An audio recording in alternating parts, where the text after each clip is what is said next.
శ్రీ శ్రీ శ్రీ మహాకాళి పోచమ్మ తల్లి దేవాలయం అండి. సాక్షాత్తు అమ్మవారు 500 సంవత్సరాల క్రితం కాకతీయుల కాలం నాటి అప్పుడు స్వయంభూగా వెలిచారు ఈ దేవాలయంలో.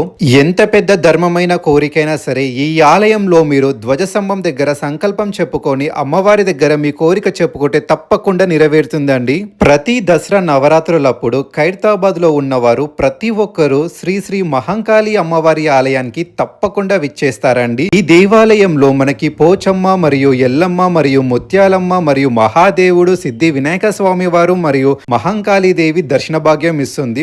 ప్రతి నెల వచ్చే సంకష్టహర చతుర్థికి మరియు ప్రతి సంవత్సరం వచ్చే సిద్ధి వినాయక స్వామి వారి నవరాత్రులకి చాలా విశేషంగా పూజలు జరుపుతారు.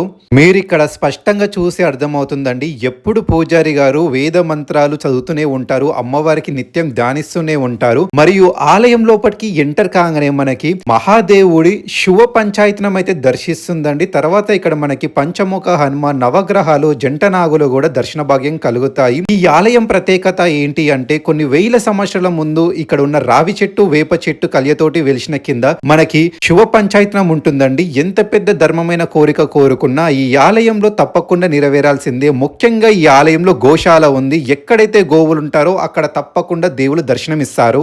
మీరు ఈ దేవాలయానికి వచ్చినప్పుడు ఈ విషయం అస్సలకి మర్చిపోకండి. రావి చెట్టు, వేప చెట్టు కలయిక కింద మనకి శివ పంచాయతనం ఆలయం ఉంటుంది.